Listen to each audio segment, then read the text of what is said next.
Hey guys, tonight we're wandering into the velvet dark corners of Tenochtitlán, the capital of the Aztec Empire, and straight into the palace of the emperor himself. And before you get too cozy with the idea, just remember if you were actually here, you probably wouldn't survive this little field trip. Between the strict palace codes, the suspicious guards, and the fact that you're not exactly royalty, you'd last about 3 seconds before being tossed into a dungeon or onto a sacrificial stone. So before you get comfortable, take a moment to like the video and subscribe, but only if you genuinely enjoy what I do here. Also, I'm curious, what city are you watching from, and what time is it there? I always imagine these bedtime stories rippling out across the world like tiny candles in the dark. Now, dim the lights, maybe turn on a fan for that soft background hum, and let's ease into tonight's journey together. You slip into the palace courtyard at twilight, a place buzzing with muted gossip, the smell of flowers, and a kind of tension that comes only when hundreds of people know each other's secrets but pretend not to. In the Emperor's court, whispers are currency. Who visited which chamber last night? Who's expecting a child? Who got caught where they weren't supposed to be? These whispers float between servants, guards, and ladies-in-waiting, never loud enough to echo through the stone halls, but always sharp enough to cut. The palace itself is massive, more like a city within the city. Imagine sprawling rooms, decorated with colourful murals of gods and warriors, long reed mats spread across the floors, and chambers where incense curls lazily in the air. Every corridor has its own guards, and every chamber has its own set of rules. But underneath the strict order, there's an undeniable pulse, a heartbeat of desire, alliances, and sometimes scandal. For Aztec royalty, intimacy wasn't just private entertainment or months, it was tied to politics, religion, and even the survival of the empire. Now, let's pause for a quick reality check. In the Aztec world, marriage and sex were not seen as purely personal choices. They were about power, honour, and cosmic balance. An emperor's lovers weren't just lovers, they were pawns, prizes, sometimes even symbols of divine favour. This meant that every rumour, whether true or invented, could shift someone's fortune in an instant. Imagine being a concubine who catches the emperor's eye. Suddenly, your family gains prestige, maybe even land or titles. But if someone else whispered that you broke palace rules, the punishment could be brutal, even fatal. That kind of high-stakes atmosphere makes modern dating drama look like kindergarten. One historical fact that sets the stage: Moctezuma II, the emperor the Spanish encountered, is said to have had hundreds of women in his household, some wives, others concubines. The number varies depending on which chronicler you believe, but the point is clear. This wasn't just about desire, it was about building a network of loyalties. Each woman often represented an alliance with another noble family, and her presence in the palace was a reminder of political ties. So the palace was less like a harem in the Hollywood sense, and more like a chessboard, where every move mattered. Here's the quirky tidbit. Despite the grandeur of royal intimacy, Aztecs were surprisingly strict about modesty in public. Young men and women were expected to be reserved, and open displays of affection were frowned upon. So you have this fascinating contradiction.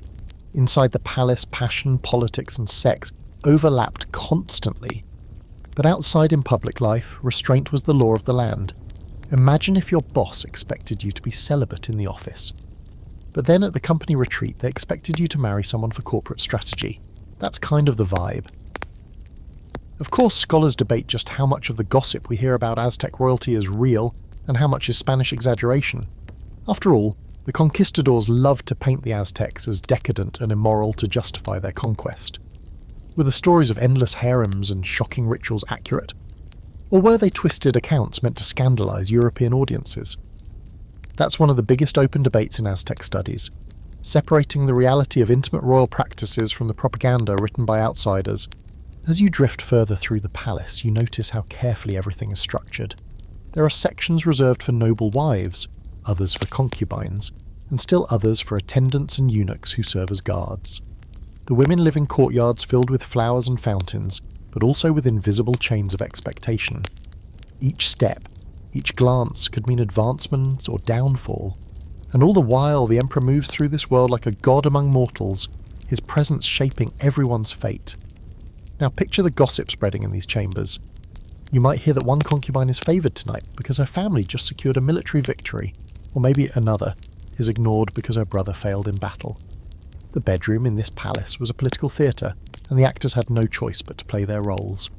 That constant undercurrent of tension, desire wrapped in duty, passion colliding with politics, turns every whispered rumour into something potentially explosive. And as you settle back, listening to the hum of this place, you realise you're standing on the threshold of a story that isn't just about sex, but about power, survival, and the strange ways humans have always mixed intimacy with ambition. The palace walls seem to lean in, holding secrets from centuries ago, waiting for you to listen carefully as the tale unfolds. You wander deeper into the palace and the air grows heavier, as though the very stones know the secrets they're keeping. Tonight's whispers shift toward the emperor's marriages, and here's the truth. Polygamy was not only allowed for the Aztec elite, it was expected. One wife would never be enough for an emperor trying to stitch together an empire made of dozens of city-states and rival noble families. Every marriage was a strategic move, like laying down chess pieces made of flesh and blood. You catch the faint laughter of women echoing down a corridor, followed by the shuffle of attendants carrying baskets of food and flowers. Behind those walls sit women from across the empire, daughters of allied rulers, noble women chosen for their beauty or lineage, and even women gifted as part of tribute. Each one adds another thread to the emperor's web of alliances. And here's the thing, these women weren't just ornaments, their very presence was political insurance. To betray or neglect a wife's family could mean rebellion. To favour her could mean loyalty. The emperor's household, then, was less about lust and more about holding the empire together with silk cords of marriage. The historical fact is striking. Moctezuma II had so many wives and concubines that chroniclers struggled to count them. Some records say he kept more than 150, others suggest it may have been over 400. Imagine being one man in a palace with hundreds of women, each linked to powerful families, each watching for signs of attention. It's not exactly the fantasy some people might picture, it's more like living in a constant political storm where your bed becomes the empire's throne room. But let's add a twist of the unusual. There's an account, likely exaggerated but too juicy not to mention, that Moctezuma would rotate his partners with an almost bureaucratic precision. Women were supposedly assigned to him on certain nights, organised like appointments in a royal schedule. Picture a chalkboard with names scribbled on it. Monday, Lady Xochitl, Tuesday, Lady Tecuani, Wednesday, rest day. It's hard not to chuckle imagining the emperor's attendants managing intimacy like they're running HR. Of course, whether this was true or just Spanish imagination is up for debate. But it shows how even love could become administrative in the Aztec world. The scholarly debate here is juicy. Did Aztec emperors actually practice this massive-scale polygamy? Or did Spanish chroniclers inflate the numbers to paint them as excessive? Some anthropologists argue that the scale was exaggerated because it played into European stereotypes of exotic rulers. Others suggest that the logistics, food, housing, security, prove such harems must have existed. After all, the Aztec Empire was wealthy and organised enough to support enormous households. The truth is likely somewhere in between, with the numbers smaller than legend, but still impressive enough to shock outsiders. You pause by a doorway draped with woven mats, peeking inside at a courtyard glowing with torchlight. Noble women recline on reed mats, dressed in colourful huipils embroidered with turquoise and gold. Servants braid their hair or paint their lips with cochineal dye, while musicians pluck at shell instruments in the background. It looks almost idyllic until you notice the guarded expressions. Each woman knows she is not just here to be adored, but to serve as her family's ambassador. Every smile, every glance is measured, because to misstep could mean disgrace, or worse. And that's where the tension lies. For the emperor, pleasure was bound tightly to politics. For the wives, intimacy was a test of loyalty. And for the concubines, every night could be an audition for survival. Behind the laughter and perfume, you can almost hear the grinding gears of strategy. Imagine lying awake at night, knowing your position in the palace depended not just on beauty or charm, but on your family's performance in war, tribute, and politics. It makes the idea of royal romance feel like a chess match where every pawn bleeds. Now, here's a quirky little scene to picture. At feasts, when wives and concubines gathered with the emperor, servants carried trays of cacao drinks flavoured with chili and honey, thought to be aphrodisiacs. Guests sipped from painted gourds while watching dancers in feathered costumes. The emperor, seated at the centre, radiated calm authority. But beneath the formality, everyone was reading the subtext. Who sat closest to him? Which wife got the most attention? Whose family would rise or fall based on a single glance? That's the silent language of polygamy in the palace. As you linger in the shadows of the courtyard, the music drifts like smoke. And you realise this isn't just a household, it's a living map of the empire. Each woman representing a territory, a city, a promise. To an outsider it may look like indulgence, but to the Aztecs it was governance. Marriage was politics, concubinage was diplomacy, and the royal bed was a council chamber draped in silk and guarded by silence. And so the whispers continue, circling the palace like restless birds. Which wife has fallen in favour? Which alliance is trembling? Which chamber door might open tonight? The air is thick with incense, perfume, and tension, and you're only just beginning to understand how intimacy shaped the empire's destiny. You slip past another series of chambers, your bare feet brushing against cool stone, and suddenly you're standing at the threshold of the royal women's quarters. Tonight the whispers aren't about how many wives the emperor collected, but about how those wives were arranged, ranked, regulated, and carefully divided. In the Aztec royal household, not all marriages were equal. The very first wife, usually chosen from the highest-ranking noble family, held the crown among the women. She wasn't just the emperor's partner, she was the queen, the matron, the enforcer of order among the others. Imagine being the first wife and having to share your husband with 100 other women, yet still keeping enough authority to make them all fall in line. The hierarchy was both fascinating and brutal. The first wife had her privileges the others couldn't touch, ritual honours, special seats at feasts, and her children often being first in line for succession. Below her were other noble wives, each representing powerful clans or allied rulers. Then came the secondary wives, often tied to tribute obligations, and finally, the concubines, who sometimes arrived as gifts or spoils of war. You can almost hear the shuffle of embroidered skirts as women navigated this ladder, careful not to step out of line. The palace wasn't just a home, it was a hive buzzing with ambition, jealousy, and alliances. Here's the historical fact. Aztec society was built on the principle of order. Everything had its place. Marriages mirrored the same cosmic balance they saw in the heavens. The sun had its rank, the moon had hers, and the stars knew where they belonged. In the palace, the Queen Mother was the moon, steady and luminous, while the other wives glittered like constellations around her. Even the emperor, for all his authority, needed this structure to maintain legitimacy. If he ignored the hierarchy, chaos could ripple through the court like a cracked obsidian blade. Now, let's sprinkle in something more unusual. Some Spanish chroniclers whispered about the Queen Mother using secret gestures to control the younger wives, tiny movements of her fan or tilts of her head that signalled when someone had spoken out of turn.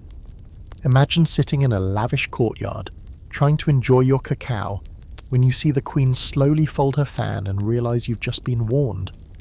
It sounds almost comical, like a high school queen bee with a silent language of eyebrow raises. But in a world where disobedience could cost your life, every gesture mattered. Of course, scholars debate how much actual authority the first wife had. Some argue she was more of a figurehead, respected but largely symbolic, while others believe she actively commanded the household like a general directing troops. Did she really discipline concubines? Or was that the job of attendants and eunuchs? The lack of direct Aztec voices, most of what we know comes from Spanish writers, means we're piecing together the puzzle with missing parts. Still, whether she ruled by fear, respect, or a mixture of both, one thing is clear, her presence kept the palace's fragile order intact. As you step farther into the women's quarters, the sensory details pull you in. The faint perfume of flowers drifts from a garden at the centre, where night-blooming jasmine glows like ghostly stars. Torchlight flickers against murals of gods and goddesses, their painted eyes watching the women with eternal judgment. On reed mats, wives and concubines sit in circles, weaving cloth or braiding each other's hair, while their attendants hover like shadows. The atmosphere is outwardly calm, but beneath the chatter lies tension. Every glance is calculated. Every laugh weighed for its intent. You can feel the unspoken rivalries humming in the air like a taut string. And here's where the quirky fact meets reality. In some accounts, Moctezuma II actually built separate quarters for different groups of women to avoid constant fights. Think of it as a royal dorm system, nobles in one hall, concubines in another, captives tucked away in yet another corner. Despite these divisions, jealousy still leaked through the walls like smoke. Servants, those ever-watchful eyes of the palace, carried tales from one courtyard to the next. A careless word in one chamber could explode in another, setting off a chain of grudges. In some ways, the Emperor's harem wasn't far off from a modern reality show. Plenty of alliances, backstabbing and carefully staged drama, but with much higher stakes. You pause to imagine the life of one concubine, perhaps a young woman from a conquered city, suddenly thrust into this world. She sits quietly in the corner, her clothing marking her as lower in rank, while noble wives whisper nearby. She knows she can't compete with their lineage, but maybe she has beauty or charm that catches the Emperor's attention. For a moment she glances at the Queen's stern gaze, and the message is clear. Rise too quickly and you'll be reminded of your place. The palace hierarchy isn't just an abstract idea, it's written in every interaction, every tense silence.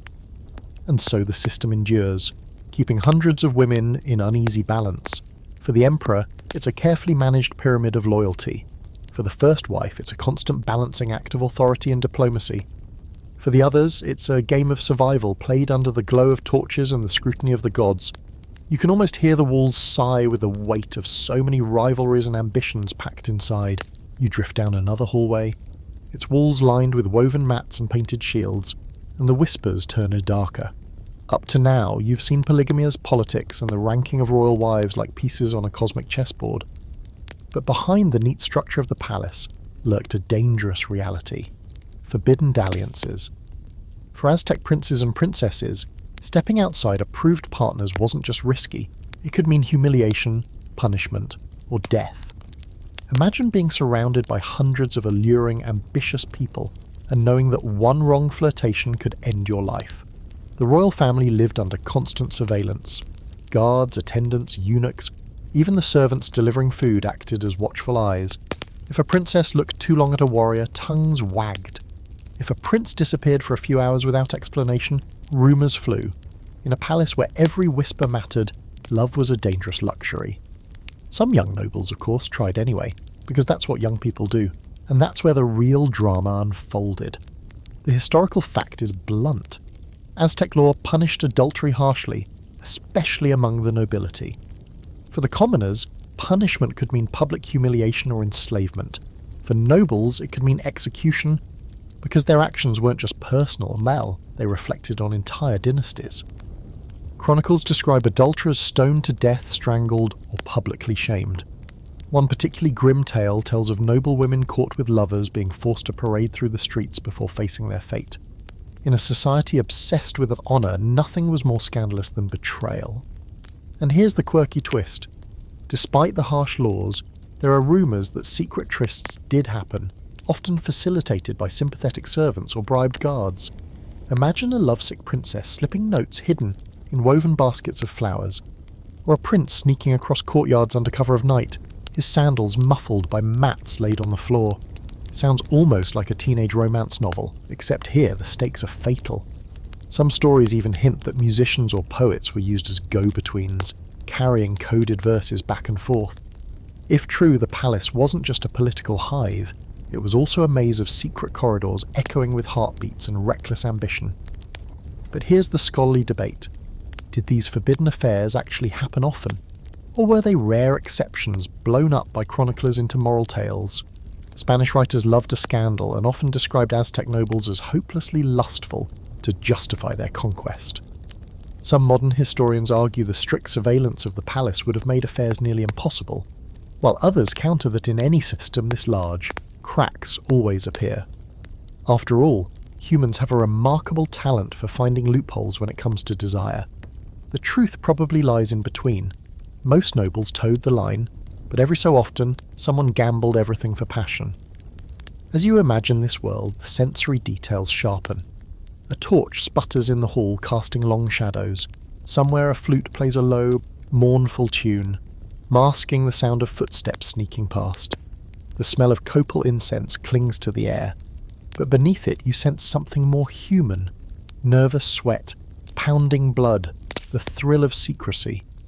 You can almost see two lovers meeting in a hidden garden, surrounded by night-blooming flowers, their voices hushed but urgent. For a fleeting moment, love feels worth the risk, even though doom lurks just beyond the courtyard walls. Now, picture the fallout when someone got caught. A princess might find herself banished to a convent-like temple, her hair cut short as a mark of shame. A prince might be stripped of his titles and forced into exile. Servants who aided them could lose their lives, and all the while gossip would race through the palace like wildfire. By dawn, everyone would know the story, embroidered with more detail than reality. That's the thing about whispers. They always grow louder when forbidden love is involved. Here's the fringe fact that adds a strange flavour. Some sources suggest that in certain ceremonial contexts, nobles were actually allowed temporary lovers during fertility rituals, provided priests approved it. So the line between forbidden and sacred was blurry. Imagine the confusion. On one night, intimacy could be holy and cosmic. On another, it could be deadly sin. That contradiction probably kept palace gossips very busy. And so, as you linger in this hallway of shadows, you realise how precarious love was in the Aztec palace. Every stolen glance carried the weight of family honour. Every risk was a gamble with destiny. For the royals, passion wasn't just a feeling. It was a dangerous fire that could warm or destroy depending on who was watching. You follow the trail of whispers into a courtyard where lanterns glow softly, their light reflecting off polished stone basins of water. The talk here isn't about secret affairs, but about the presentation of brides, virgin brides, to be precise. For the Aztec nobility, purity wasn't just a romantic ideal, it was a political necessity. Families offered their daughters untouched as proof of honour, as if their bodies were receipts of loyalty. It sounds harsh, but in this world, virginity was currency, and everyone knew the price. Imagine the moment. A young noblewoman, maybe 14 or 15, prepared for marriage into the emperor's household. She's bathed with herbs, her hair braided in elaborate coils, her skin rubbed with fragrant oils. Attendants dress her in spotless white garments woven with feathers and lined with jewels. To the outside eye, it's a vision of elegance, but to the families involved, it's a contract sealed with her body. If she weren't a virgin, the shame could unravel alliances and disgrace her bloodline. Here's the hard historical fact. Aztec codices and Spanish accounts both emphasize the importance of virginity at marriage for noble women. If a bride was discovered not to be a virgin, her family risked losing political standing or being punished by law. This wasn't just a matter of reputation, it was woven into the system of alliances that held the empire together. A king marrying a dishonoured woman was like forging a weapon out of clay. It would crumble in his hand, but here's where things get quirky. Some sources suggest that the proof of virginity was staged or even faked. Attendants supposedly prepared beds with special cloths to display blood, and if nature didn't cooperate, other methods, like cutting a finger, were used to simulate the evidence. It's a bizarre detail, but it shows how even sacred ideals could be bent when political stakes were on the line. Imagine the tension in a bridal chamber, attendants waiting outside for a sign of success, and someone resorting to creative solutions just to save face. Scholars still debate how rigidly enforced these virginity expectations were. Some argue that they were strict and absolute, part of the larger framework of Aztec honour. Others suggest that while the rules were rigid on paper, in practice families found loopholes to preserve appearances. After all, the line between sacred purity and political convenience was often blurry in Aztec society. The uncertainty itself is telling. It reminds us that behind every rule, there's always someone bending it. You can almost hear the ceremonial process unfold. Priests chant prayers to the goddess Xochiquetzal, patroness of love and beauty, asking her to bless the union. Musicians pluck soft notes from bone flutes while incense fills the air. The bride, eyes lowered, is led into the chamber where the emperor or noble groom waits. Outside, the court holds its breath, waiting for the outcome that will determine whether honour has been preserved or shattered. And imagine the pressure on the young bride herself, raised in a household where her body is seen as her family's honour. She knows this isn't just her wedding night. It's a performance for the empire. Her nerves must have been like taut cords, strung tighter than any drum in the palace.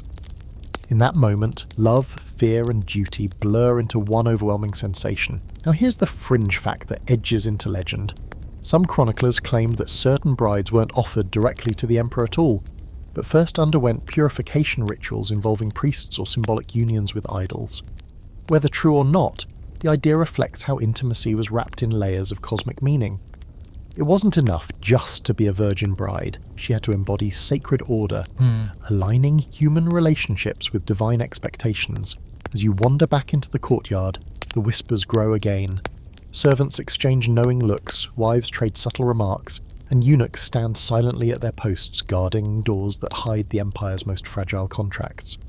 You realise the palace isn't just full of marriages, it's full of performances, each one staged for gods, families, and politics alike. The image of the virgin bride isn't just about purity, it's about control. And the Aztecs perfected the art of turning bodies into symbols of power. You slip into another wing of the palace, this one quieter, though the silence feels heavy rather than peaceful. Here live the cloistered concubines, women tucked away behind guarded gates, their world reduced to courtyards, chambers, and the endless wait for the emperor's call. The palace is loud elsewhere, markets buzzing, priests chanting, warriors clashing shields, but here the noise softens to the swish of skirts and the low hum of whispered conversations. These women are the unseen gears of royal life, hidden yet vital, like a shadow court existing within the palace walls. The historical fact is striking. Chroniclers describe Moctezuma II's concubines as numbering in the hundreds, kept in special compounds separate from his wives. Each group had its own attendants, cooks, and guards. They weren't free to wander the city, or even most of the palace. They were cloistered like precious treasures. To outsiders, this might look like luxury. Rooms decorated with colourful mats, gardens tended by servants, feasts of maize cakes and cacao drinks, but the reality was more like gilded confinement. They lived with comfort, yes, but without freedom. Now here's the quirky twist. Some reports claim these concubines were trained almost like courtiers, taught to sing, dance, and even play games to entertain the emperor.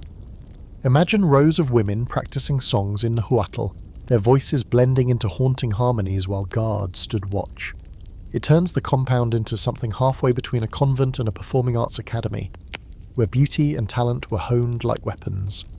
For the emperor, this meant every night wasn't just about desire, it could feel like attending a private festival curated just for him. But scholars debate whether this harem resembled what the Spanish described, or if their accounts were shaped by their own biases. Did Moctezuma really maintain hundreds of cloistered concubines, or did the Spaniards exaggerate to make him seem decadent and corrupt?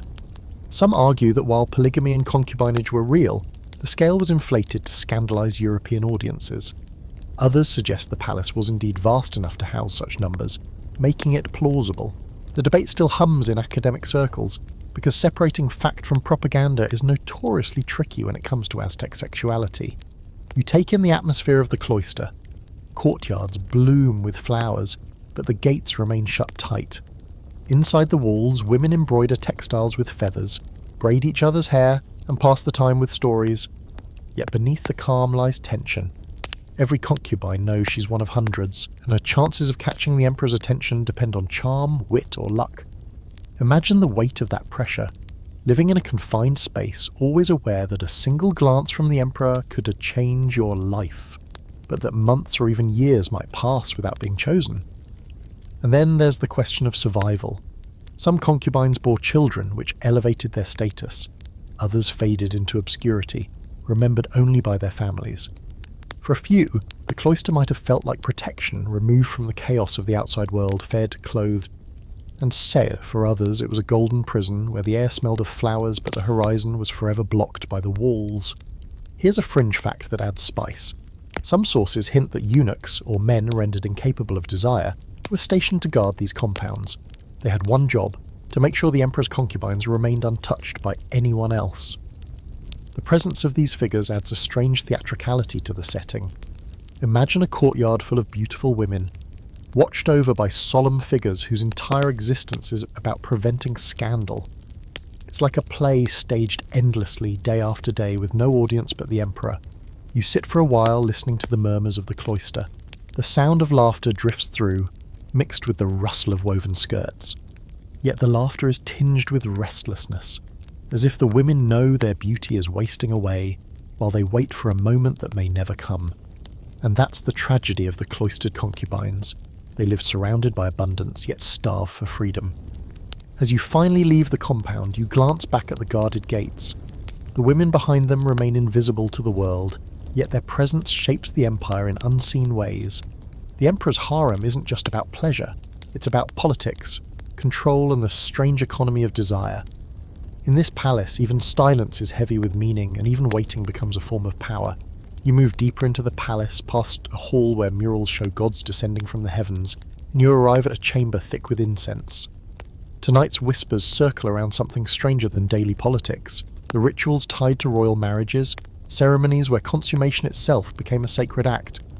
To us, a wedding night might be private, tucked away behind locked doors. In the Aztec world, however, intimacy between royals was bound up with fertility, cosmic balance, and the gaze of the gods. Even the first moment of union carried ceremonial weight, like planting a seed not just for a family, but for the empire itself. The historical fact is this: Aztec marriage ceremonies often included rituals that emphasize fertility and cosmic order.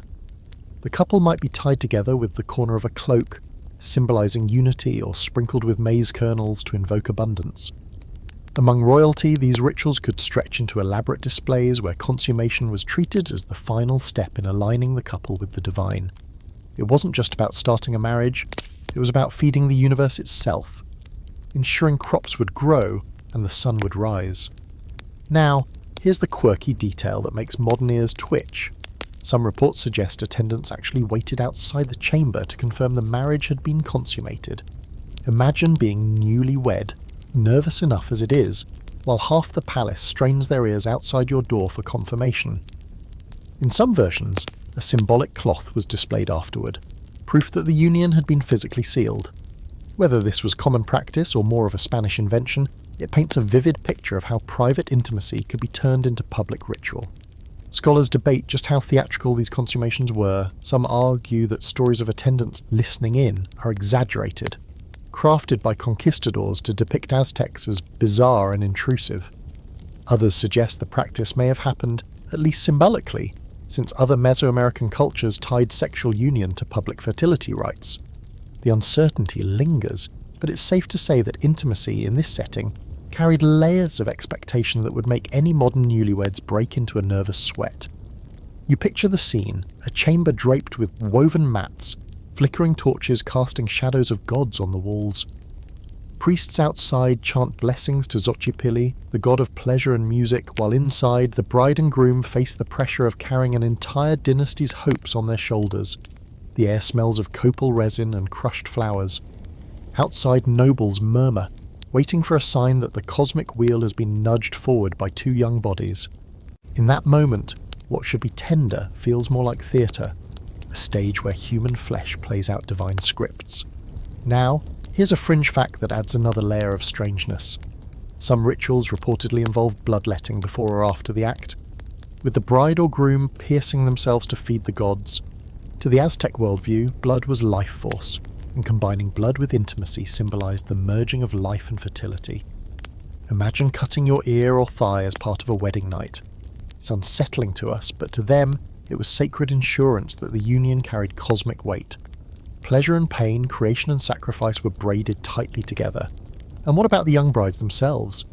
Many were teenagers, barely into adulthood, suddenly placed in a role of both wife and cosmic guarantor. The pressure must have been overwhelming. The palace may have framed it as divine honour, but for the bride it was also a night of scrutiny and expectation. Every glance, every gesture, was judged not just by her husband, but by the invisible eyes of ancestors and gods. As you step back into the palace halls, the whispers cling to you like smoke. Some servants swear they heard laughter from the chamber, others insist they heard only silence. The truth doesn't matter as much as the perception, because what the court believed about that night could shape alliances, inheritance, and the legitimacy of children yet to be born. The emperor's marriages weren't private affairs, they were public theatre dressed up as sacred ritual. And so the ceremonial declaration wasn't just about consummation. It was a ritualized moment where human intimacy and divine expectation collided, where the bedroom became a stage for gods, and where whispers travelled farther than the walls of the palace. The silence outside the chamber was as charged as the union within. proof that in the Aztec world, nothing as simple as marriage could ever be just about two people. You step into another courtyard, this one ringed with stone altars, its air thick with the metallic scent of blood. The laughter and perfume of the cloistered chambers feel a lifetime away. Here, whispers turn darker, circling around rituals where sexuality and death collided, where blood, lust, and gods wove themselves into the same fabric. In the Aztec world, sacrifice wasn't just about appeasing deities, it was also about feeding them with a life force. And sometimes, woven into the ritual, were undertones of fertility and desire that make the whole scene even more unsettling. The historical fact is chilling. Some festivals combined human sacrifice with fertility rites. During the festival of Tenochtitlan, for example, a young man impersonating the god Tezcatlipoca lived for a year as a walking deity, with women provided to him as companions before he was ceremonially sacrificed. His year-long role included feasting, music, and intimacy. He was treated as divine flesh. When his time ended, he climbed the temple steps, broke his flutes, and surrendered to the blade. The act combined desire and death, presenting life's sweetest pleasures before its most brutal end. Here's the quirky detail. Spanish accounts mention that during some rituals, costumed dancers performed erotic movements to honour fertility gods. Imagine feathered warriors and maidens moving in rhythmic steps that weren't just for entertainment, but symbolic reenactments of divine coupling. To us, it sounds like bawdy pageantry. To the Aztecs, it was sacred choreography meant to stir the cosmos itself. The mingling of sweat, music, and the heavy smell of copal incense made the atmosphere almost theatrical, a performance for both human and divine audiences. But scholars debate whether the sexual element of these rituals has been exaggerated. Did the Aztecs truly fold intimacy into sacrifice, or did Spanish chroniclers overlay their own fascination with exotic decadence? Some argue that the rituals were more symbolic than physical, with erotic dances representing fertility rather than actual sexual acts. Others believe that at least some physical intimacy occurred, especially when living god impersonators were treated as embodiments of fertility.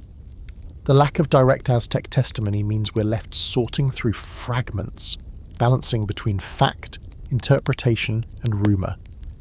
You picture one of these ceremonies at dusk. The temple pyramid looms overhead, torches flicker along the steps, and drums beat like a racing heart. A young man, his body painted with black stripes, plays a flute while maidens draped in feathers dance around him. Their movements suggest embrace and release, pursuit and capture, the eternal chase of desire. The crowd watches in reverent silence, because they're not seeing humans anymore.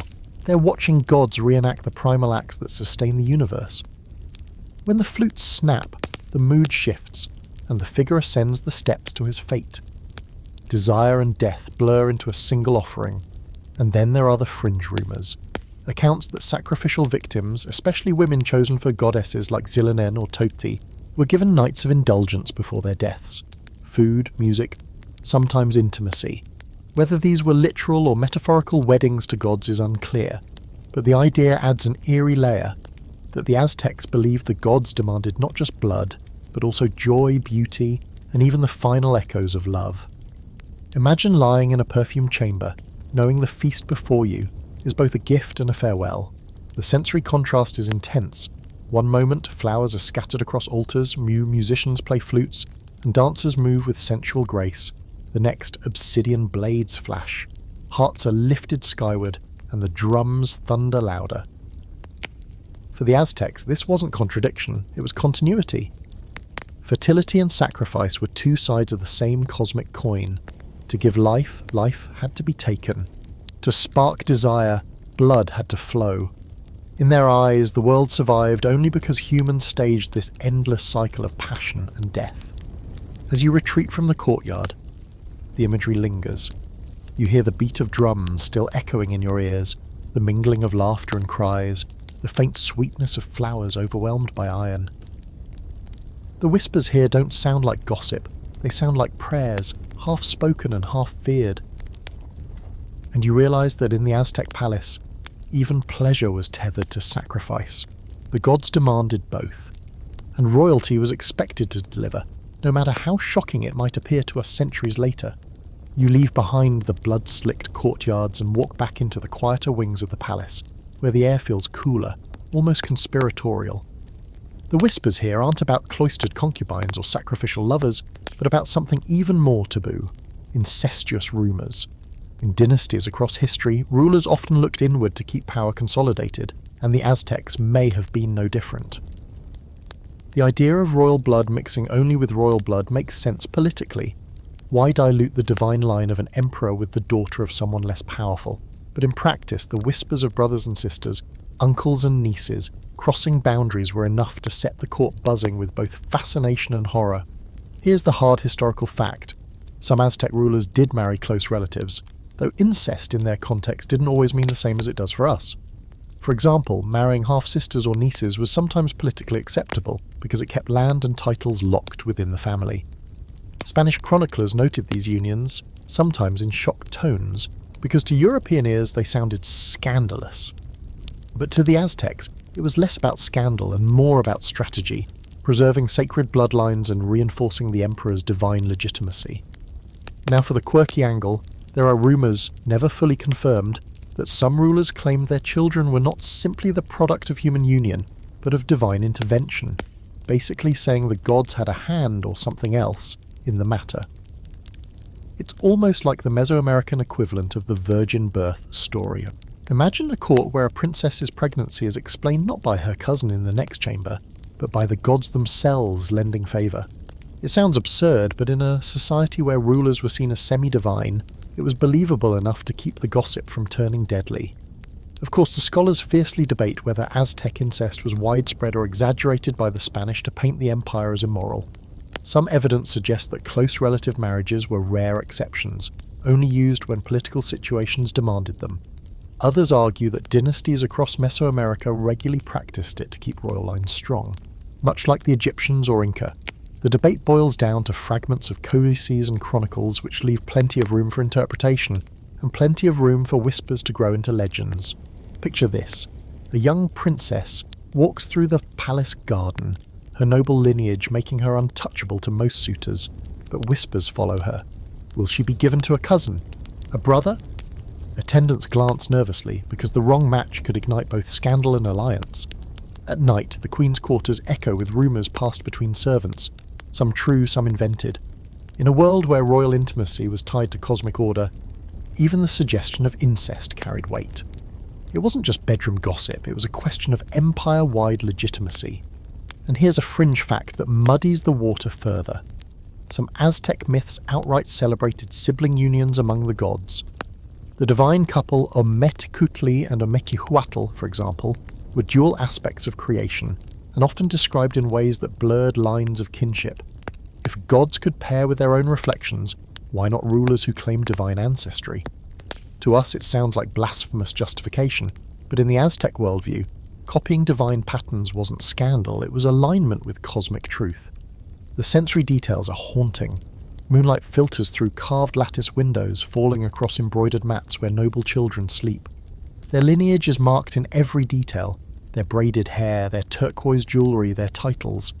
Yet whispers coil in the air. Who is their true father? Were their parents too closely related?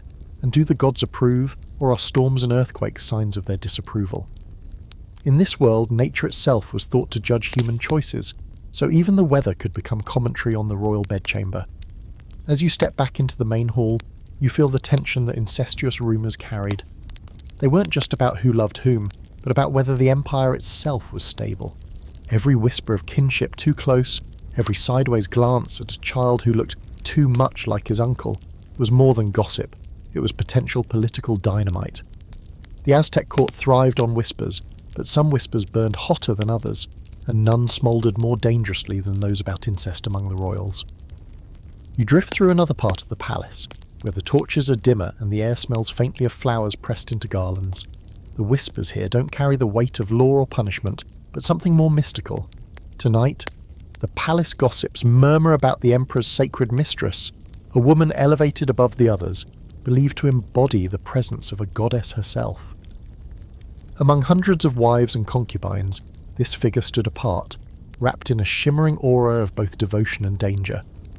The historical fact is that Aztec rulers often selected one or more women to serve as representatives of goddesses, especially in rituals tied to fertility or war. These women weren't just lovers, they were living vessels for divine energy. Chroniclers describe them being adorned in elaborate costumes, sometimes even dressed to resemble specific deities. When they entered the emperor's chambers, it wasn't framed as simple intimacy, it was framed as communion with the gods, a fusion of human flesh and divine power. Here's the quirky tidbit. Some accounts claim that the emperor treated these sacred mistresses almost like high-ranking officials. They were given attendants, gifts, and even their own apartments within the palace.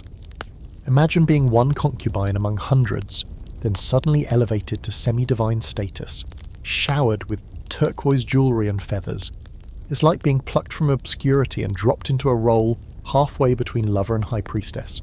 Of course, that kind of elevation didn't come without risk. The higher you rose, the more people wanted to see you fall. Scholars debate the role of these sacred mistresses. Were they truly considered divine embodiments, or were they symbolic titles exaggerated by Spanish writers eager to paint the Aztecs as blending sex and religion? Some argue these women participated in staged rituals meant to honour goddesses like Xochiquetzal, while others believe they played active roles in ceremonies that blurred the line between intimacy and devotion. The truth likely falls somewhere in the middle, part ritual, part politics, part personal indulgence, all wrapped in divine theatre. You imagine the scene.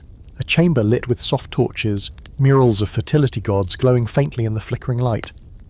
The mistress enters, dressed in a headdress of hummingbird feathers, her skin painted with sacred symbols. Attendants bow low, whispering prayers. For the emperor, this isn't just a night with a favoured woman, it's a ritualised moment where he plays the role of a god, she the role of a goddess, and their union becomes a microcosm of cosmic creation. The air smells of copal and crushed flowers, and every movement feels heavy with symbolism. Now here's a fringe detail. In some myths, goddesses were notoriously unpredictable, loving one moment, vengeful the next. Some stories claim that sacred mistresses were treated with both reverence and fear, as though the goddess they represented might punish the emperor if he neglected them. It's a chilling thought that intimacy, normally private, could carry the weight of divine wrath. Imagine being the emperor, knowing that if you failed to honour your sacred mistress, famine or disaster might be interpreted as your fault. That's a lot of pressure to bring into the bedroom. The palace gossips feed on this tension. Servants whisper about which woman has been chosen, which goddess she embodies this year, whether she looks radiant or worn. Rival wives eye her with jealousy. Knowing her status eclipses theirs in ways beauty or birth cannot touch. Eunuchs stationed outside her chamber trade quiet jokes, pretending to fear lightning bolts should they even glance the wrong way. The whole palace becomes complicit in her myth, weaving human love into divine drama. As you step back into the torchlit hall, you feel the weight of it. How one woman could embody both desire and deity, both partner and priestess. The sacred mistress wasn't just a lover, she was a mirror of the gods, a reminder that in Aztec royalty, the line between flesh and faith was blurred almost beyond recognition. Every sigh, every touch, every glance could ripple outward, shaping not just palace gossip, but the empire's relationship with its gods. You wander down a narrower hall, its stone walls colder, its corners shadowed by tall figures who don't quite fit the palace's glittering glamour. The whispers here are about the watchers, the eunuchs and attendants who served as gatekeepers to the emperor's most private world. If the wives and concubines were jewels in Moctezuma's crown, these men were the iron clasps that held everything in place. They stood guard over chambers, monitored visits, and ensured that no one, not even a lovesick nobleman or ambitious servant, crossed into forbidden territory. The historical fact is that eunuchs, or men rendered incapable of sexual activity, were employed in the Aztec palace, particularly in the women's quarters. Spanish chroniclers described them as watchmen, who ensured the chastity of concubines and restricted who could approach the royal women. While castration wasn't a widespread Aztec practice in society at large, the palace seems to have been an exception, adopting this role for practical control. Imagine a sprawling household with hundreds of women. Without strict guardians, chaos and scandal would spread like wildfire. Here's the quirky detail. Some of these attendants weren't just guards, but also confidants. Women in the palace sometimes trusted them with secrets, knowing they couldn't act on or exploit intimacy themselves. So you can picture them not only patrolling doorways but also serving as reluctant therapists, listening to whispered frustrations about jealousy, boredom, or fear. It's almost comical, these stone-faced men, sworn to prevent desire, ending up drowning in it secondhand as women poured out confessions. But scholars debate whether the Spaniards misinterpreted these figures. Were they truly eunuchs, or simply celibate attendants, priests, or elderly men considered safe? Some argue that the word eunuch may have been applied too loosely by conquistadors who were eager to find familiar roles in an unfamiliar court. Others maintain that castration did occur, at least selectively, to ensure loyalty and control. The lack of direct Aztec records leaves us guessing, and in that uncertainty, whispers grow louder. Picture a night in the cloistered concubines' quarters. The air is heavy with the perfume of night-blooming flowers. Behind closed doors, women braid hair and whisper gossip, their laughter spilling softly into the corridors. Standing just outside are the watchers, silent and motionless, their obsidian-tipped spears gleaming in torchlight. They hear every giggle, every sigh, yet their faces remain unreadable. One concubine teases, calling out a guard's name, and the hall falls into hushed laughter. The guard shifts but says nothing. His silence is part of the ritual. Now, here's a fringe fact that borders on eerie. Some chroniclers hinted that a few eunuchs took their roles to extremes, punishing women for perceived disobedience by reporting even minor infractions to higher authorities. Their loyalty to the emperor sometimes made them feared more than loved. In this way, they weren't just neutral guardians. They became instruments of discipline, shaping the delicate hierarchy within the women's quarters. To be caught sneaking a glance at a forbidden lover wasn't just dangerous because of the law, it was dangerous because the watchers never missed a detail. The sensory details of their presence are striking. Imagine walking barefoot across cool stone floors at night and feeling those eyes follow you. The torch crackles, shadows sway, but the watchers stand as still as carved statues.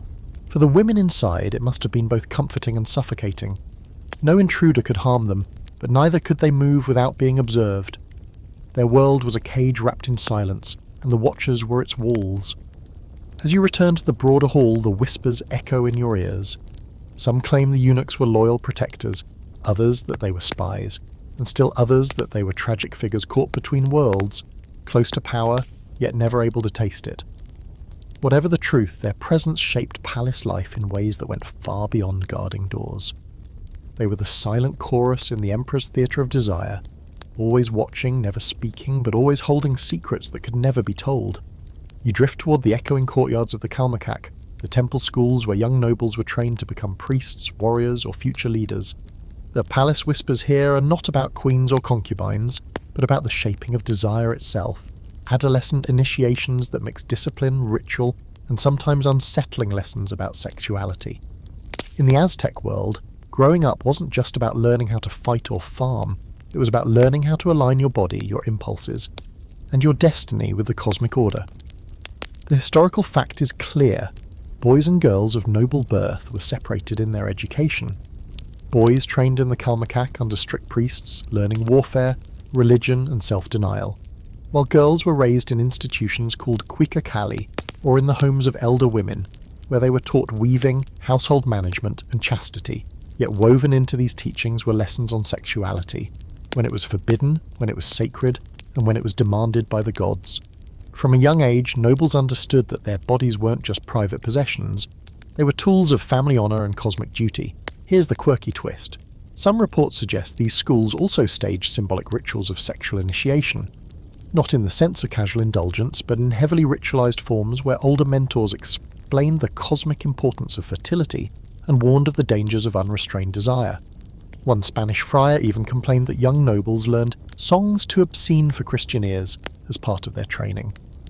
Imagine teenagers rehearsing verses that blended poetry, innuendo, and divine imagery, their voices echoing under the watchful gaze of priests. It's like sex ed written by shamans with a flair for performance art. But scholars debate how much of this was real and how much was projection. Were these initiations genuine practices, or were the Spanish scandalized by songs and dances that weren't actually sexual, but simply symbolic of fertility? Some argue the friars exaggerated to paint Aztecs as immoral. Others believe the rituals were genuine but misunderstood, cosmic lessons presented in ways Europeans found indecent. The debate reminds us how cultural lenses can distort what was actually happening in those smoky courtyards centuries ago. Picture the scene. A group of adolescent boys kneel in a circle at dusk, torches flickering against the temple walls. Their teacher, a priest with obsidian earplugs and a stern face, recites a poem that compares desire to Beda. Warming when contained, destructive when unleashed. The boys repeat the lines in unison, their voices rising into the night sky. Later, musicians strike up rhythms, and girls from the quicker Cali perform dances meant to honour fertility goddesses. To outsiders, the movements might look sensual, but to the Aztecs, they were lessons about cosmic balance, passion harnessed, never wasted. And here's a fringe fact that gives these schools an even stranger edge. Some noble boys were encouraged to practice ritual abstinence for years, while others were supposedly initiated through controlled experiences arranged by elders.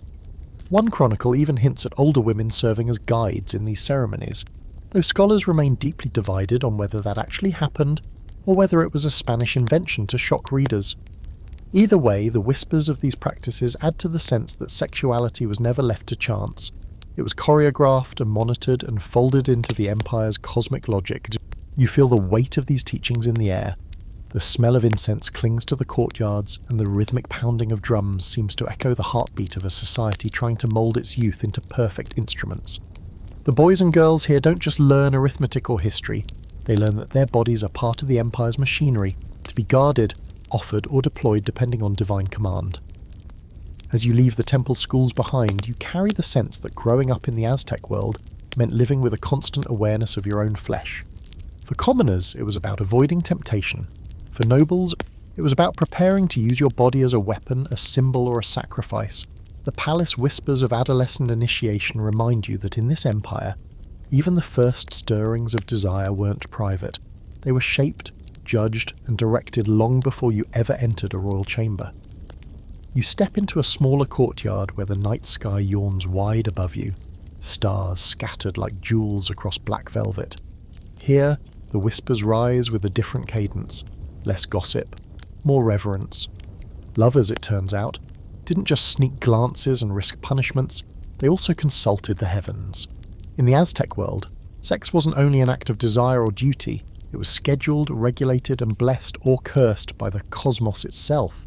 Astrology wasn't just about predicting harvests or battles, it extended right into the bedroom.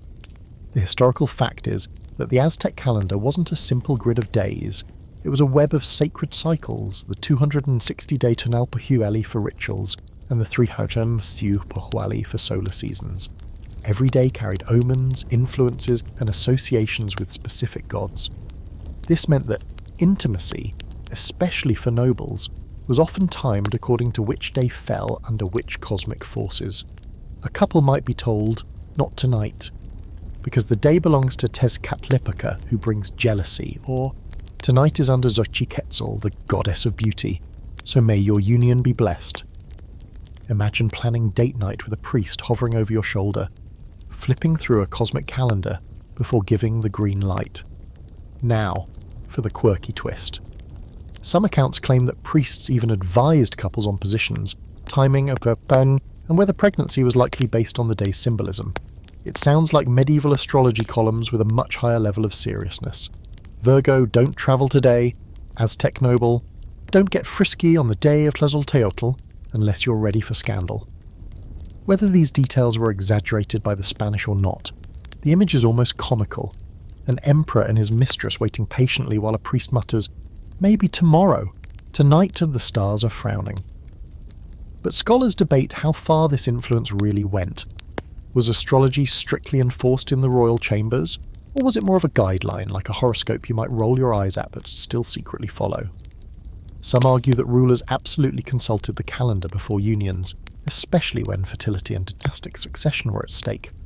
Others believe that while astrology shaped public rituals, private intimacy probably bent the rules more often than not. After all, desire doesn't always check its schedule. The debate remains unresolved, which only adds to the intrigue. You imagine a night in the emperor's chambers. A concubine sits by the window combing her hair in the torchlight, while outside priests gaze at the stars and murmur omens. The air smells of night-blooming jasmine, the hum of crickets mixing with the distant beat of drums. A messenger arrives quietly, bowing low, Delivering the priest's verdict, the heavens are favourable. Relief sweeps through the chamber like a breeze, and suddenly the night belongs not just to two lovers, but to the cosmos itself.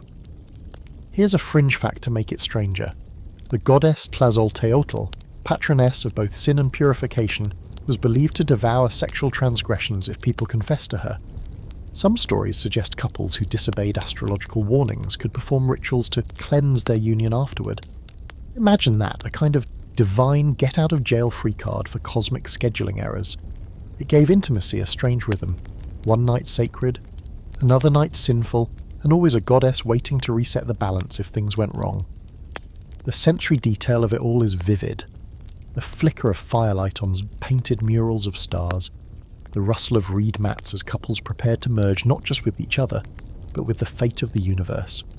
Even the sound of the priest's voice chanting omens added an eerie intimacy, reminding lovers that their sighs and touches were never private. They were offerings to forces far larger than themselves. As you leave this courtyard, you carry the realization that Aztec intimacy wasn't spontaneous, it was orchestrated by stars, priests and gods, making every union part of a cosmic ledger. The palace whispers about astrology aren't gossip so much as reminders that even in the most private acts, the universe had the final say. And if you ignored it, the gods, or at least the gossips, were always watching. You follow a winding hall lit with steady torches until you reach another courtyard, this one buzzing with more than just gossip. Here the whispers are about power, not the kind sealed with armies or tribute, but the kind rooted in bodies, wombs, and heirs. Fertility wasn't just personal business in the Aztec palace, it was political theatre. Every pregnancy, every birth, every surviving child was treated as proof that the emperor's virility and the wife's sacred wombs were in harmony with the cosmos. To fail in fertility wasn't a private sorrow, it was a crack in the empire's foundation. The historical fact is clear. Aztec rulers, like many monarchs, were judged by their ability to produce heirs. Moctezuma II fathered dozens of children, though only a fraction of them held political weight. Each birth was celebrated with ceremonies, gifts, and offerings to the gods. Fertility was framed as divine approval, proof that the gods favoured the ruler's reign. The queen mother's children were especially significant. But even concubines who bore sons could rise in status. In this way, childbirth wasn't just about family, it was about empire-wide legitimacy. Here's the quirky detail. Some accounts say midwives in the palace shouted war cries when noble boys were born, comparing childbirth to battle. A newborn boy was dressed in tiny warrior garb, while girls were wrapped in tools for weaving. Imagine the cacophony in the chamber. A woman still trembling from labour, incense filling the air, attendants ululating like they were on a battlefield. It turned the intimate moment of birth into a spectacle of destiny, as the child's future already carved into cosmic stone before their first breath had fully settled. But scholars debate whether fertility was actually abundant or precarious. Some argue that constant warfare, disease, and the stresses of palace life may have limited successful births, making each healthy child even more prized. Others suggest the large number of reported children shows that fertility was indeed abundant, perhaps exaggerated to reinforce the ruler's masculine image. The truth remains hazy, tangled between reality and the need to project endless virility and divine favour. Picture the sensory storm of a noble birth. The air is thick with copal smoke glowing red under torchlight. Midwives chant invocations to Cihuacoatl, goddess of childbirth, their voices low and steady. The Queen Mother groans, her attendants wiping her forehead with cloth soaked in herbs. At the moment of birth, a sudden cry splits the chamber, followed by a war shout from the midwife that rattles the rafters. Outside, servants rush to spread the news. Another child of the Emperor has entered the world, another symbol that the Empire still rests on steady ground. Now here's the fringe fact. Some chroniclers claimed that fertility rituals included offerings of both food and semen, symbolising the dual seeds of life. While historians debate whether this was literal or metaphorical, the imagery is striking. It suggests that male virility itself was ritually honoured, not just as private proof but as a public sacred force. Imagine the emperor's potency being celebrated not only in his chamber, but on altars, tied directly to the empire's prosperity. It blurs the line between personal intimacy and cosmic duty even further. And with fertility came constant tension, Wives and concubines lived in a silent contest, each hoping to bear the son who might become heir. Imagine the guarded glances between women in the palace garden, each wondering whose child would rise highest. For the emperor, it meant every birth carried political consequences. A favoured concubine's son might spark jealousy from the queen's children. A daughter might be seen as a missed opportunity, even though noble daughters were valuable for forging alliances. The palace gossips feasted on it. Whispers of miscarriages, stillbirths, or infertility travelled faster than official announcements. Servants speculated about which wife was blessed, which one was cursed, and whether the gods were smiling or frowning upon the dynasty. Fertility wasn't just biology here. It was a performance played under the gaze of both heaven and earth, with the stakes as high as survival itself. As you step out of the birthing chambers, the echoes stay with you. The cries of infants, the ululations of midwives, the anxious silence of attendants waiting for news. You realise that in the Aztec world, the body was never private, not even in its most intimate functions. Fertility was politics, childbirth was war, and every womb in the palace was a battlefield where the empire's future was fought and won. You wander past the birth chambers, following the echo of drums to a smaller hall glowing with flickering torches. The murals here are startling. Painted figures wearing not only the elaborate feathers and jewels of nobles, but also garments that blur the lines of gender. Men with painted lips, women in warriors' headdresses. The whispers here are laced with both curiosity and unease, because in the Aztec court, cross-dressing wasn't just a joke or rebellion. It was ritual, sometimes infused with sexual undertones, that made it scandalous to outside eyes. The historical fact is that Aztec religious festivals often included role reversals. During certain ceremonies, men dressed as women and women as men to honour gods who embodied duality. The deity Xochipilli, lord of pleasure and song, and the goddess Xochiquetzal, patroness of beauty, both blurred boundaries of desire. Dressing as the opposite gender symbolised transformation, the fluidity of creation, and the belief that male and female forces were inseparable. For royalty, participating in such rituals reinforced their cosmic alignment. They weren't just rulers of people, but imitators of the gods' paradoxes. Now for the quirky twist. Some accounts describe noblemen painting their faces with red pigment, donning skirts, and singing in falsetto voices as part of fertility celebrations.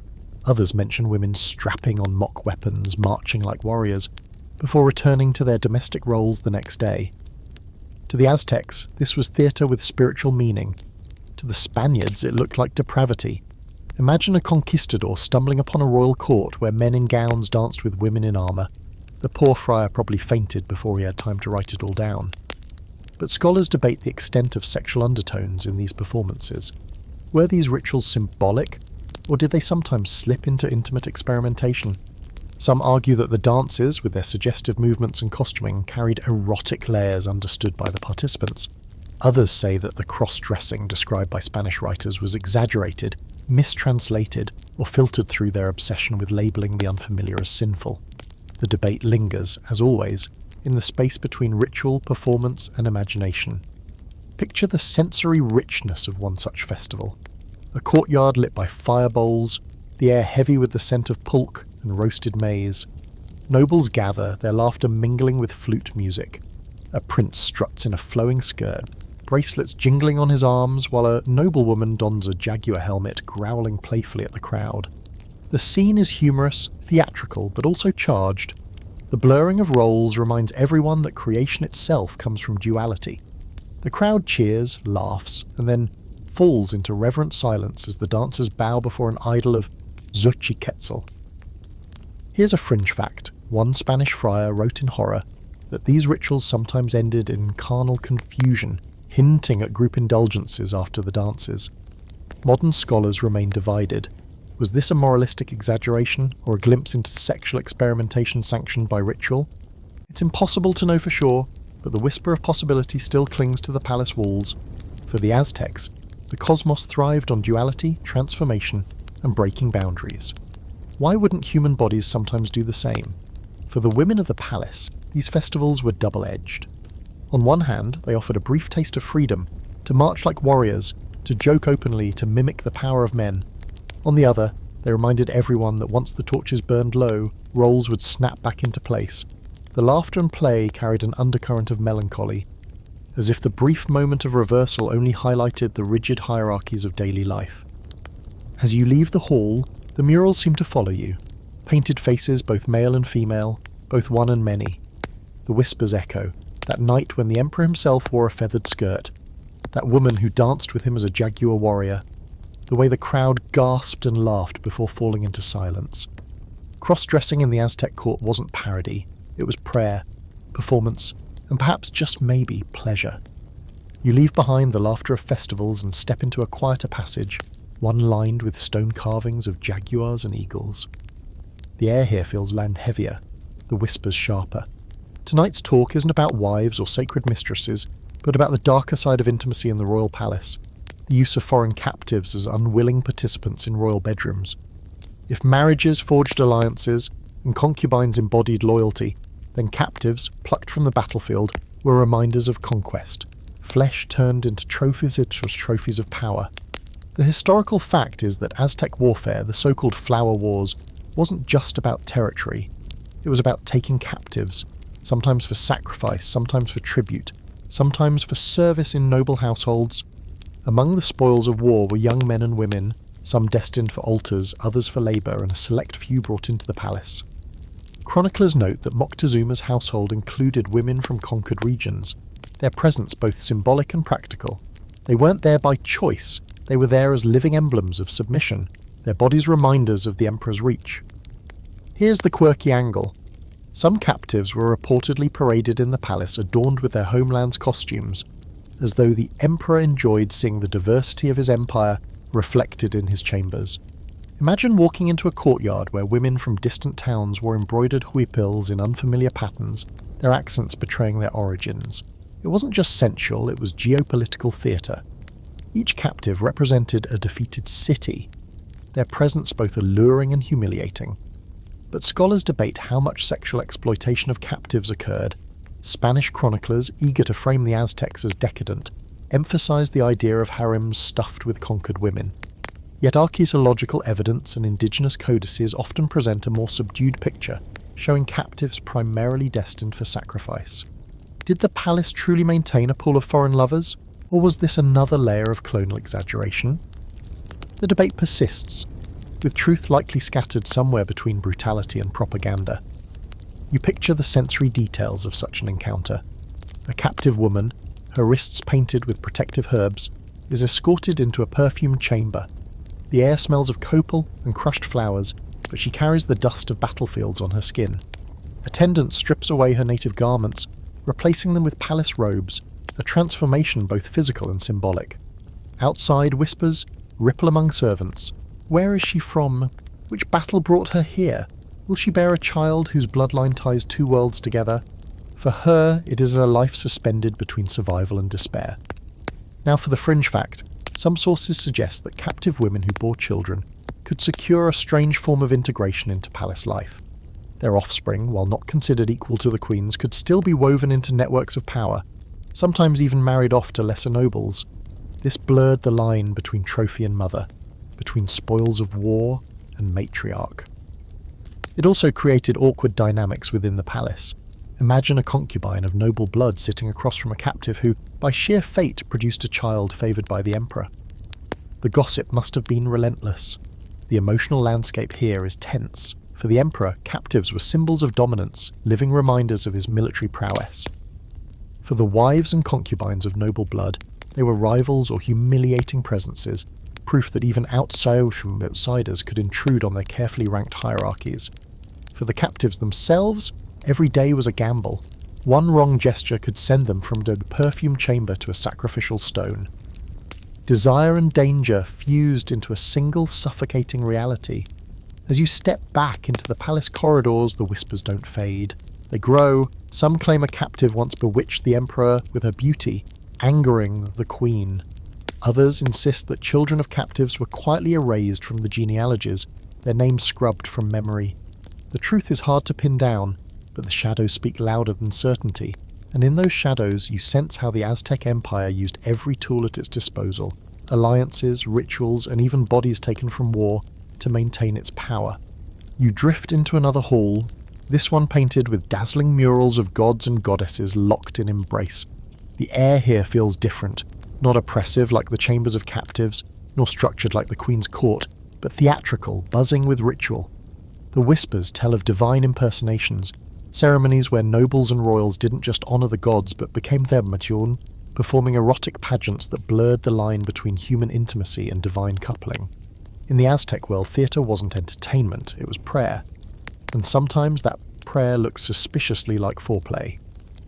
The historical fact is that impersonation of gods, known as Ixiptla, was central to Aztec religion. Men and women chosen to embody deities wore elaborate costumes, masks and ornaments, moving, speaking, and even eating as though they were the god themselves.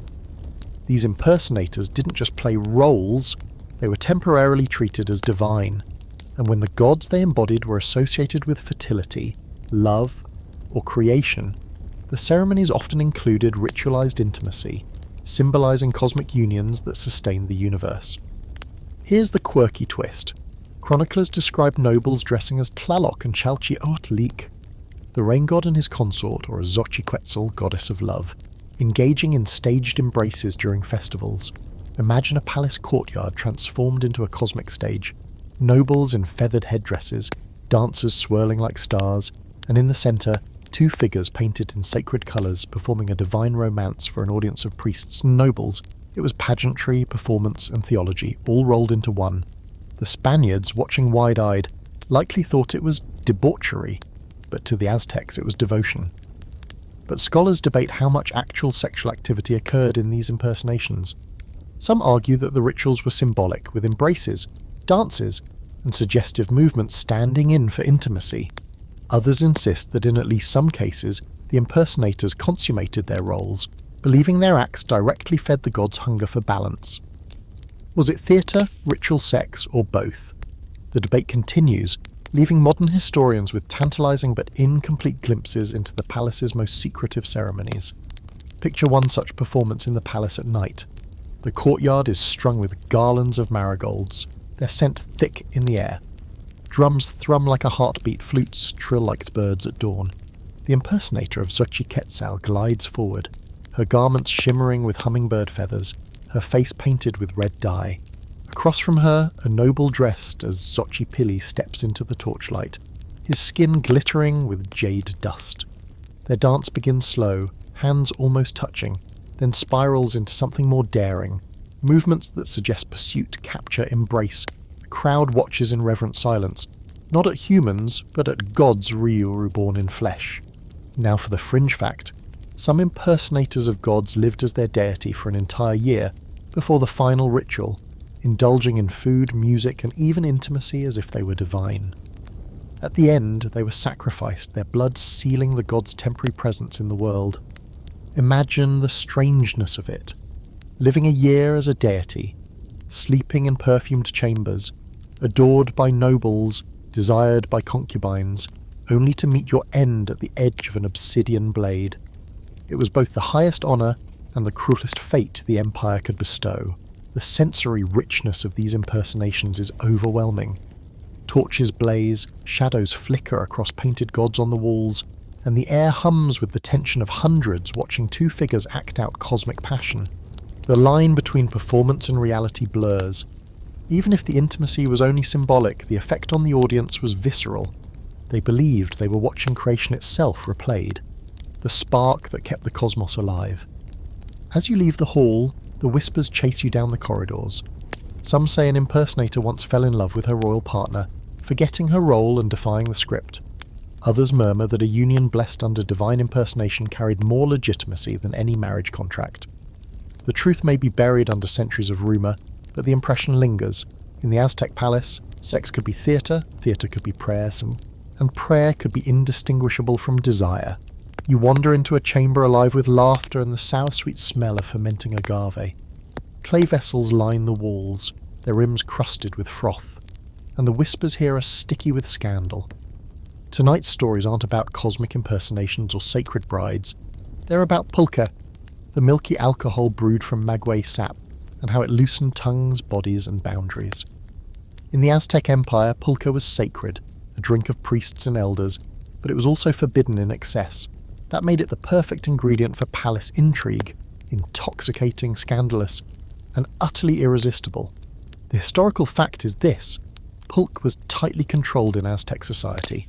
Ordinary people could drink it only during festivals, the elderly were allowed it daily, and nobles might sip it ceremonially. But drunkenness was condemned, punishable by humiliation or worse. The rules were strict because intoxication wasn't seen as private, it threatened social order. Yet behind palace doors, pulque flowed more freely.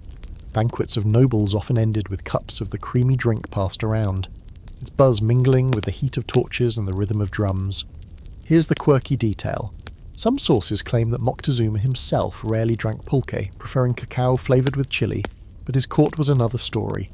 Nobles and concubines indulged, and once the drink loosened their restraint, gossip says songs turned bawdy, dances slowed into something more suggestive, and lines between ritual and revel blurred. Imagine a palace courtyard at midnight, nobles swaying in embroidered cloaks, concubines laughing behind painted gourds of pulque, the atmosphere sliding from dignified ceremony into something far more scandalous. But scholars debate the accuracy of these stories. Spanish chroniclers often portrayed Aztecs as drunk with sin to contrast them with supposedly sober Christians. Was pulque truly a cause of royal debauchery, or just another European exaggeration? Archaeological evidence suggests the drink was central to ritual feasts, but whether it led to wild sexual indulgence remains uncertain. Some argue that the strict punishments for drunkenness imply people often broke the rules, while others believe the scandals were mostly propaganda. The truth is tangled in the froth of the maguey.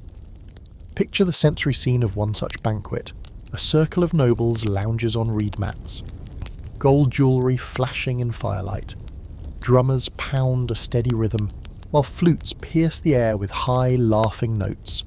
Clay cups of pulque are passed around, the thick, sour liquid coating tongues. At first, the mood is ceremonial, dignified, but as the cups empty, the laughter grows louder, the dance is bolder.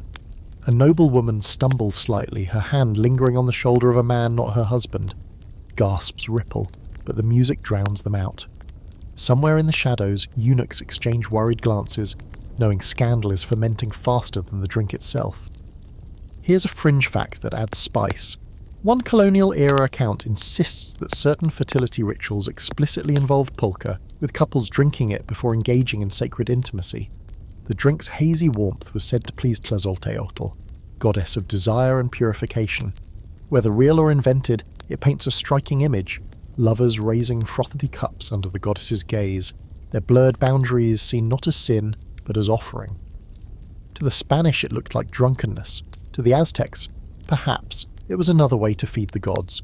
But indulgence always carried risk. A noble caught drunk at the wrong time could face disgrace or even execution. Servants who drank secretly might be whipped or worse. Yet the temptation remained. The more forbidden the drink, the more alluring it became, especially in the palace, where rules bent in the shadows of power. The whispers you hear are thick with stories. A concubine who spilled her cup and her secrets in the same night, a prince who stumbled into the wrong chamber after too much pulque, a festival where laughter turned to scandal at dawn. As you leave the pulque chamber, the echoes cling to you like the sticky film of the drink itself. You realise that in the Aztec world, alcohol wasn't just a beverage, it was a catalyst. It blurred lines, loosened masks, and left behind whispers the palace would never quite silence. And like every other indulgence here, it sat balanced between sacred ritual and dangerous excess, proof that even the gods enjoyed a little intoxication. So long as mortals knew when to stop, you slip into a hall where the air feels heavier, colder, as if the walls themselves have absorbed centuries of fear. The whispers here aren't playful or scandalous, they're edged with dread. Tonight, the palace gossips murmur about punishments for adultery, the brutal methods used to enforce fidelity among nobles. In the Aztec world, intimacy wasn't a private affair, it was bound by law, morality, and the watchful eyes of gods and humans alike. And when someone strayed, the consequences weren't whispered. They were shouted, carved, and sometimes screamed into history. The historical fact is stark. Aztec law treated adultery as a grave offence. For commoners, the punishment might be public humiliation or loss of property, but for nobles, whose unions symbolised alliances and divine order, adultery could mean death. Chronicles describe adulterous couples stoned, strangled, or even executed in front of crowds. Fidelity wasn't just about honour, it was about cosmic stability. A noble's betrayal was seen as a crack in the empire's moral foundation, threatening both family prestige and divine favour. Here's the quirky detail. Some accounts claim that women caught in adultery were forced to parade through the streets with their hair cut short, a visible mark of shame. In a society where hair was a symbol of status and beauty, this was devastating. Imagine walking through Tenochtitlán, once adorned with feathers and jewels, now shorn and jeered at, every glance from neighbours a dagger. For the Aztecs, shame was punishment enough to ripple through generations, but scholars debate how uniformly these punishments were applied. Were nobles really executed for every indiscretion, or were exceptions made for political convenience? Some argue that harsh laws were ideals, meant to scare people into obedience, while in practice the powerful often escaped. Others point to examples where even royal figures were punished, showing that no one was entirely above the law.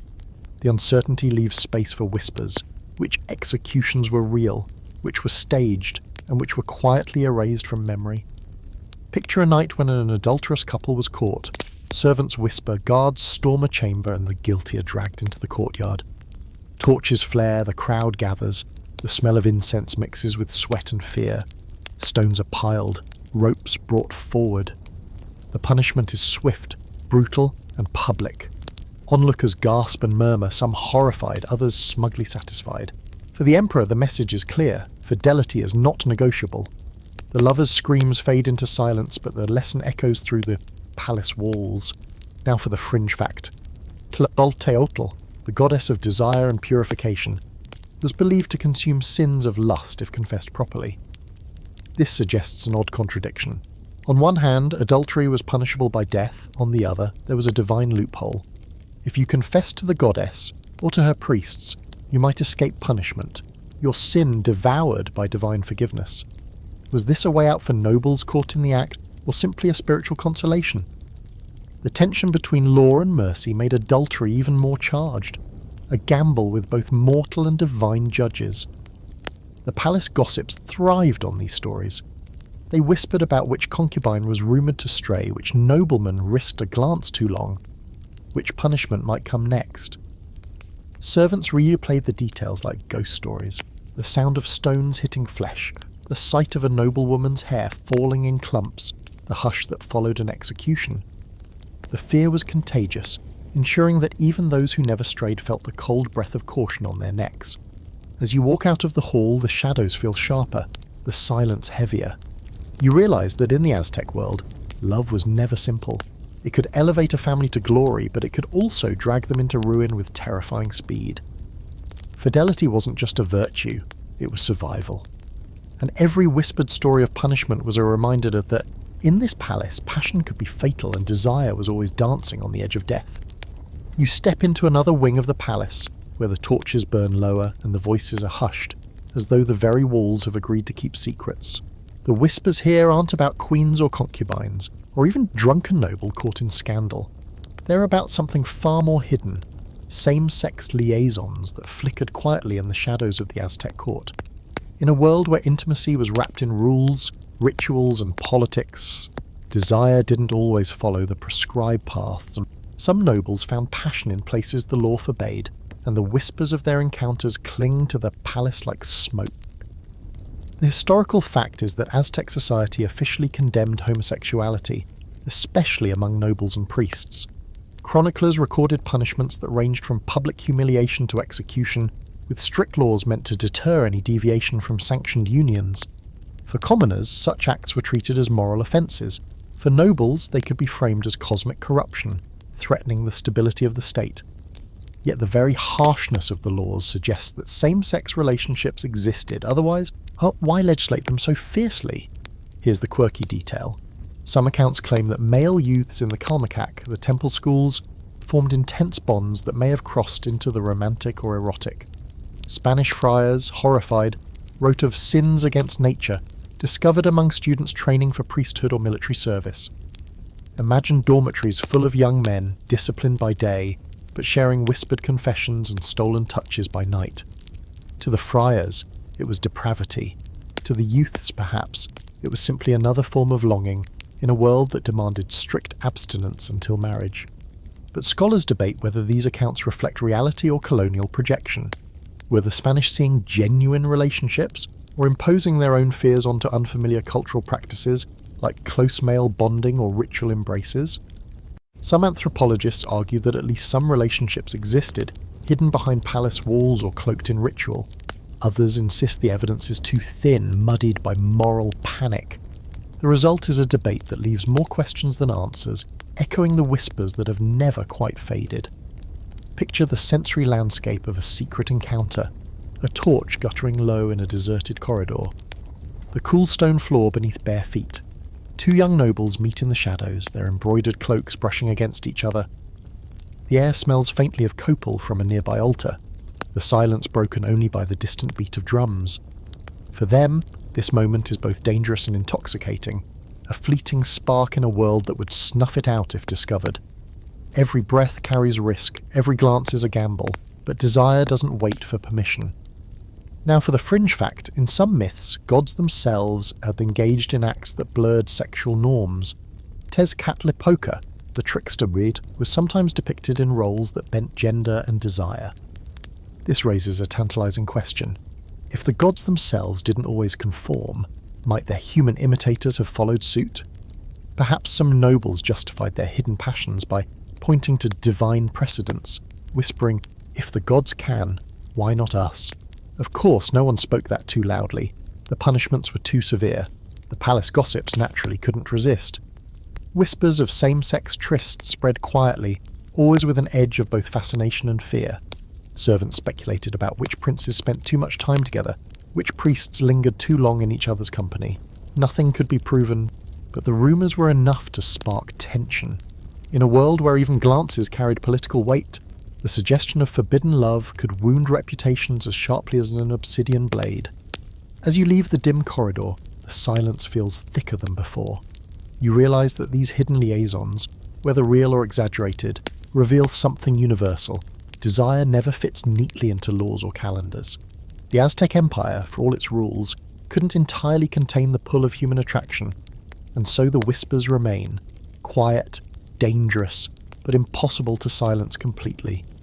In the palace, even shadows had lovers, and the walls themselves seem to remember.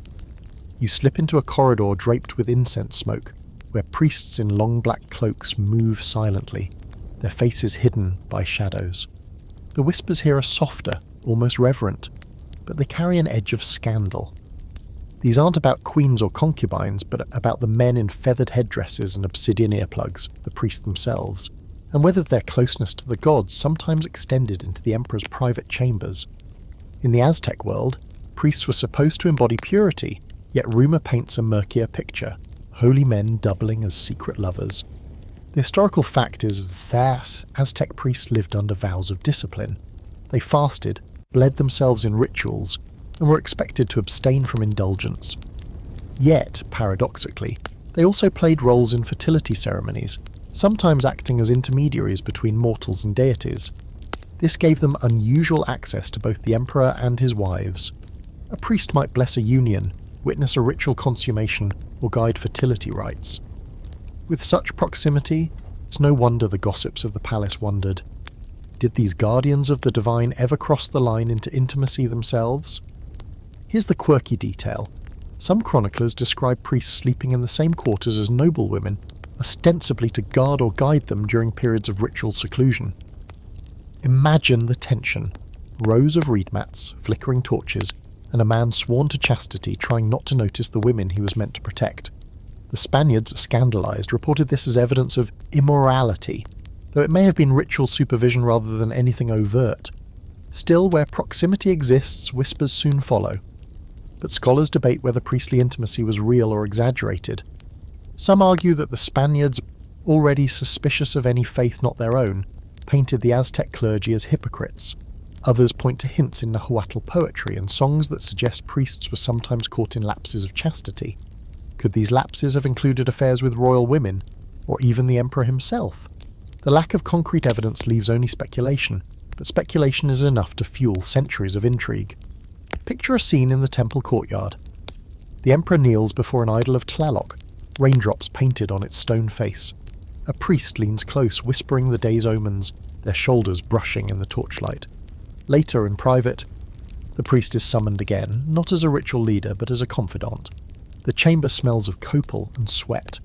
Was the conversation spiritual, political, or something more? No one can say for sure, but the tension between devotion and desire hums like a taut string. Here's a fringe fact. Tlazolteotl, goddess of both lust and purification, was central to confessions. Priests listened to sins and declared them forgiven. Imagine the irony if a priest who absolved sexual sins carried some of his own. The very act of confession blurred boundaries, noble women whispering secrets of forbidden desire into the ears of men who weren't supposed to know such things. Did absolution ever tip into temptation? The possibility alone kept tongues wagging in palace corridors. The palace gossips loved to speculate. Servants whispered that a certain priest lingered too long in the queen's chambers, or that the emperor relied on a particular holy man more than others. Some stories were surely exaggerated, others perhaps grounded in truth. But in a world where priests controlled access to the gods, their proximity to power made them irresistible subjects for rumour. Holiness and scandal are natural bedfellows when watched from the shadows. As you leave the incense-thick hall, you feel the contradictions clinging to you. Priests bound to chastity, yet constantly near temptation. Priests charged with purity, yet accused of secrets. Whether the whispers of intimacy with royalty were fact or fiction, they reveal a truth that transcends cultures. Where power and devotion mingle, desire often finds a way to sneak in. And in the Aztec palace, even the men of the gods weren't entirely safe from gossip's sharp edge. You drift into a quieter wing of the palace where the walls are lined not with shields or murals of battle, but with painted scrolls and reed baskets filled with folded manuscripts.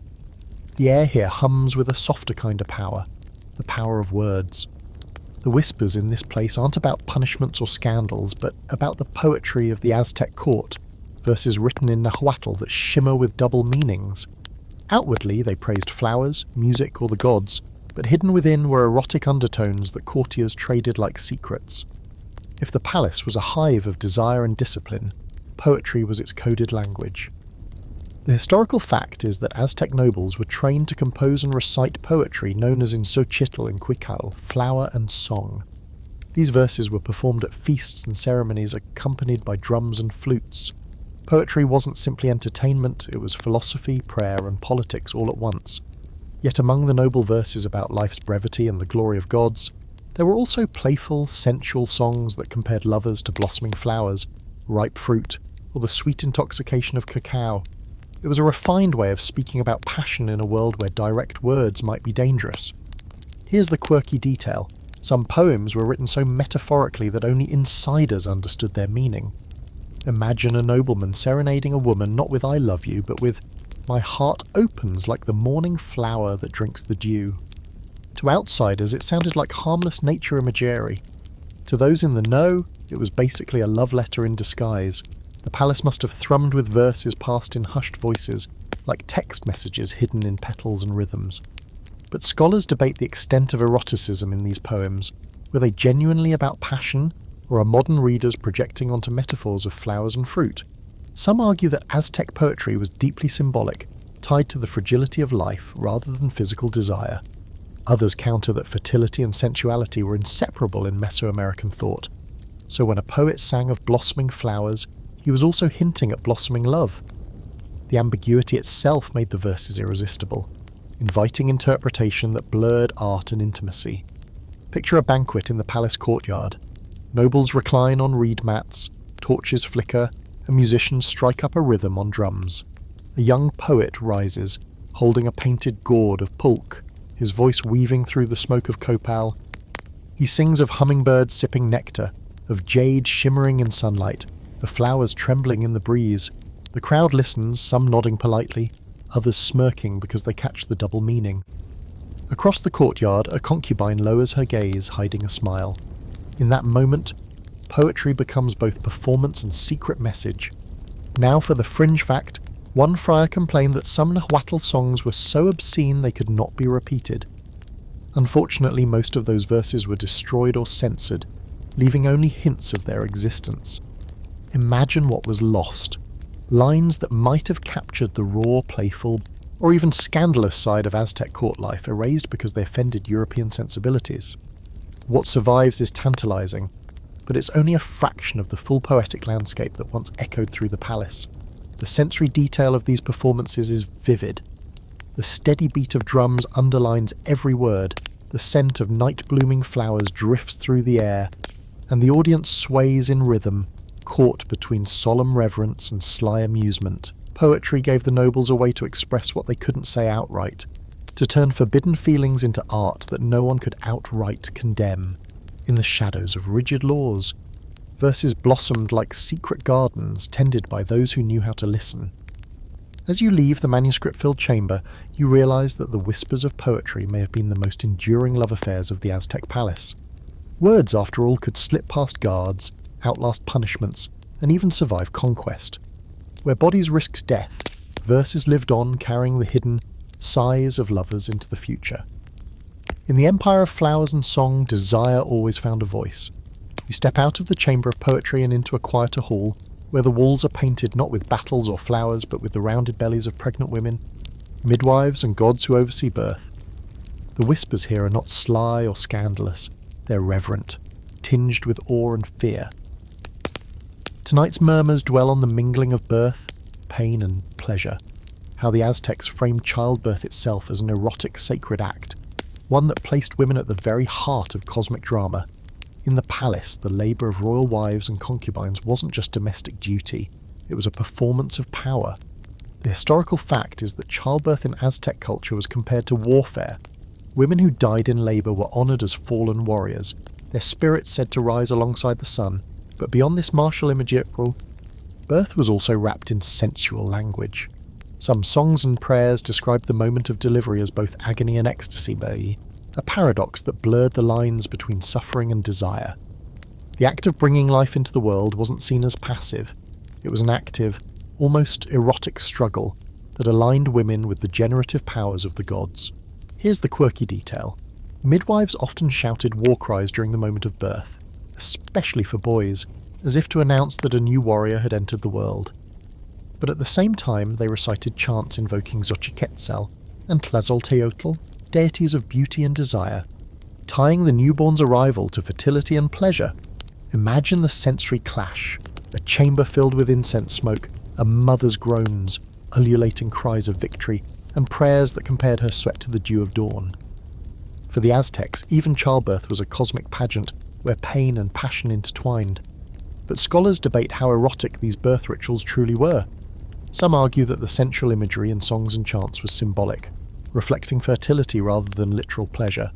Others point out that in a society where sexuality and creation were inseparable, it's possible that the language wasn't just metaphor. Did noble women really experience childbirth as both torment and transcendence? Or was the poetry simply a way to dignify suffering? The lack of direct testimony from women themselves leaves us guessing, and that silence only deepens the mystery. Picture the scene in the royal birth chamber. Torches flicker, shadows dancing across painted murals of goddesses with swollen bellies. The Queen Mother, sweating and trembling, clutches woven cloth as midwives encourage her with fierce cries.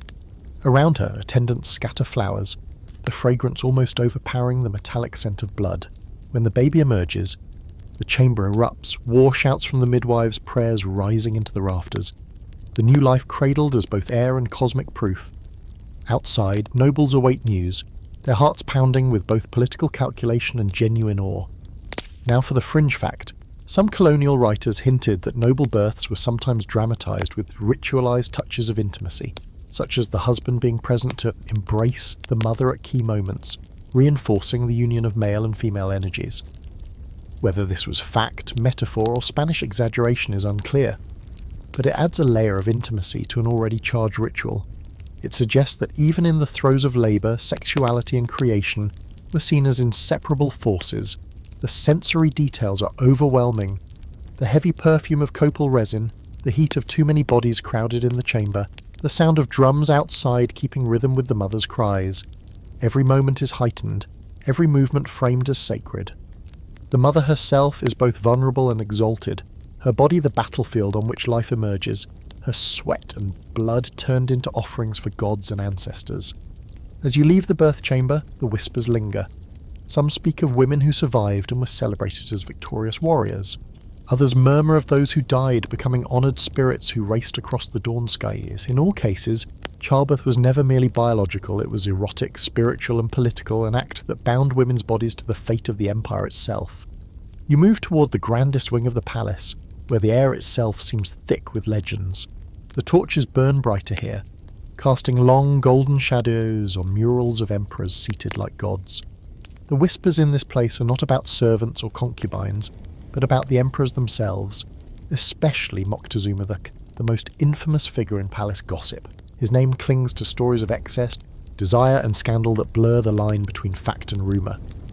If the Aztec court was a stage, then Moctezuma was both its playwright and its star, his supposed lusts feeding centuries of imagination. The historical fact is that Moctezuma II maintained a vast household of wives and concubines, reportedly numbering into the hundreds.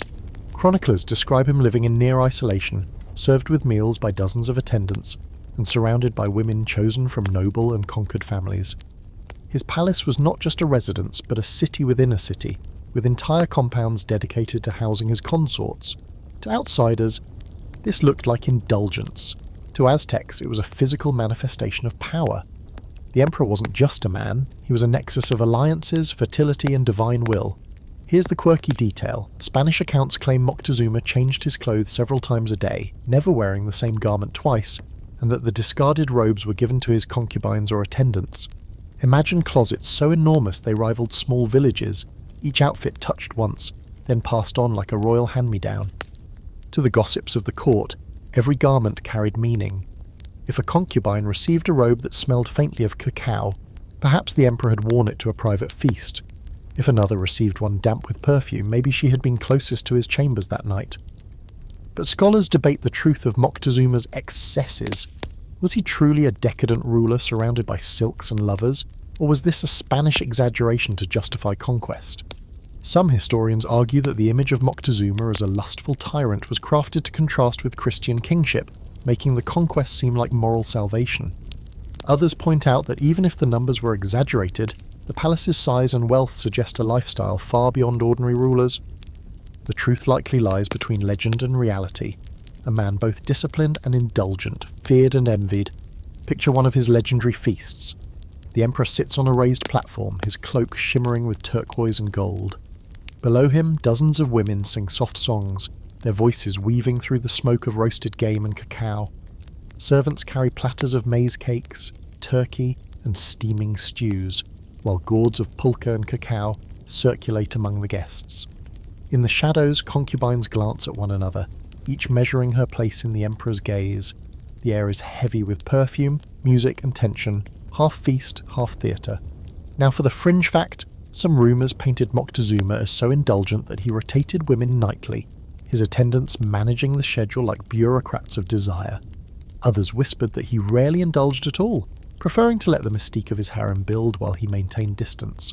This contradiction makes the gossip irresistible. Was he a man of boundless lust, or a ruler so controlled that his very restraint became power? The inability to know for certain only fuels the myth. The palace gossip certainly leaned toward the lurid. They whispered about concubines who fought for his attention, about children hidden away to avoid succession disputes, about nights when the emperor called for music so loud it drowned out the sounds from his private chambers. Whether true or not, these stories painted Moctezuma not just as a ruler, but as a figure whose desires could shape the fate of the empire. His bed was imagined as both battlefield and altar, where women and gods alike collided. As you leave the emperor's wing, the whispers seem to follow you like shadows. Some are incredulous, some scandalized, some awestruck. You realize that in the palace of Tenochtitlán, Moctezuma's reputation was as much a performance as his rituals and feasts. Fact and fiction tangled together, creating a legend that has survived for centuries. And perhaps that was his greatest indulgence of all, not his women, but the endless stories they inspired. You step into the final corridors of the palace, where the walls are bare, the torches guttering low, and the whispers take on a mournful tone. Here the stories no longer shimmer with perfume or laughter. They are hushed, heavy with the knowledge of endings. These are the whispers of collapse. of how Spanish conquest and Christian morality stormed through the palace like fire and left nothing untouched. The shocking sexual practices of Aztec royalty, polygamy, concubinage, ritualized unions, and whispered scandals were not merely suppressed, they were dismantled, condemned, and buried beneath layers of European judgment. The historical fact is stark. When Hernán Cortés and his conquistadors marched into Tenochtitlan in 1519, they encountered a society whose intimacy was bound to politics, ritual, and the divine. To the Spanish, these practices looked like decadence, sin, even proof of devilry. Chroniclers described harems with horror, exaggerated tales of orgies and fertility rituals twisted into obscenities. The Spanish crown and the church moved quickly to stamp out anything that contradicted Christian ideals of monogamous marriage and chastity. Within a generation, the once bustling compounds of wives and concubines were silenced, their women forced into new roles under colonial rule. Here's the quirky detail. Friars didn't just condemn these practices, they tried to replace them with staged Christian marriages, sometimes marrying off multiple former concubines to lesser Spaniards in the bulk ceremonies. Imagine rows of bewildered women, once cloistered in perfumed chambers, now lined up in a church, their fates rewritten in a single afternoon. For the Spanish, it was triumph. For the women, it was whiplash, going from symbols of political power to pawns in a colonial moral order. But scholars debate how much was truly destroyed versus how much was reshaped. Did the palace's practices vanish overnight? Or did some traditions linger underground, masked in new forms? Some argue that Nahua poetry, dances, and rituals quietly preserved old ideas of fertility and duality, even as priests preached chastity. Others believe the rupture was nearly total, with Christian morality erasing centuries of nuanced, complex sexual cosmology. The truth is hard to pin down. Colonialism tends to leave more silences than answers. Picture the sensory clash of conquest. Spanish priests in black robes storm through gilded chambers, their censers spilling thick smoke of frankincense over the fading scent of copal. The once bright courtyards, where concubines laughed and midwives cried warshouts, now echo with hymns in Latin. Murals of gods are plastered over with images of saints, their eyes painted stern and cold, the emperor's chambers. Once alive with whispers of desire and diplomacy, stand empty, stripped of their meaning. The palace, once a stage for gods and lovers, becomes a ruin of silence. Now for the fringe fact. Some Spanish chroniclers admitted, almost reluctantly, that they had exaggerated the stories of Aztec sexuality. They confessed that the tales of massive harems and orgiastic rites were sometimes inflated to shock European readers and justify conquest. Yet those exaggerations became the dominant narrative, painting Aztec royalty as decadent sinners rather than rulers of a highly structured, symbol-laden society.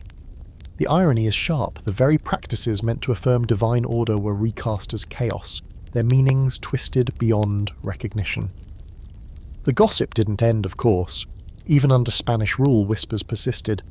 Indigenous nobles who converted to Christianity were still accused of clinging to old ways. Priests warned of secret fertility rituals still performed in rural villages. The erotic poetry of Nahuatl lingered in fragments, sung quietly by those who remembered. Desire doesn't vanish under conquest. It simply hides, reshapes, survives. As you leave the palace ruins, the air feels colder, the whispers fainter. You realise that the Aztec world of royal sexuality, so structured, so scandalous, so bound to gods and politics, collapsed not because it was fragile, but because another empire decided it was intolerable. The practices that once defined power became forbidden, and the silence that followed was heavy enough to last centuries. Yet the echoes remain. In the poetry, in the myths, in the stubborn survival of stories, you can still hear the heartbeat of that lost world. The whispers of queens, concubines, priests, and captives that still drift through the stones, reminding you that desire is never just private, it shapes empires, fuels rumours, and leaves traces even in ruins. And so here we are, back outside the palace, the torches extinguished, the chambers silent, the last whispers fading into the cool night air. You've walked through the gardens of Tenochtitlan, past the guarded doors, into the smoky courtyards, and you've heard stories of queens, concubines, priests, captives, and emperors. Some of what you heard was truth carved into law and ritual, some was gossip embroidered by servants, and some was rumour stretched by Spanish pens until it became legend. But together they formed a picture of how power, desire, and the sacred intertwined in ways that can still startle us centuries later. Now let your mind pull back from the loathsome chambers of Moctezuma and his court. Imagine the city as it once was, canals glinting under moonlight, marketplaces humming with life, and the great temple rising like a mountain at the heart of it all. The palace, with all its drama, was only one heartbeat in that vast body, yet its whispers carried farther than its walls, rippling outward until they became history, then myth, and now tonight's bedtime story. There's something strangely comforting in realising that no matter the empire, no matter the gods or the laws, people still whispered the same way about love, jealousy, fear, and forbidden desire. It makes the past feel less like stone and more like sin, warm and familiar. The Aztecs may have wrapped their passions in ritual and cosmic symbolism, but beneath the feathers and obsidian, they were still human, still fragile, still caught in the same tangled threads of wanting and worrying. So take a breath. The journey's over for now. You can let the palace fade back into the mist. The drums and flutes grow quiet. The incense drift away. What remains is just a soft hum, like the sound of water moving through ancient canals, carrying stories downstream. Let it lull you, let it settle you. The whispers of the past have done their work. Rest easy and dream gently.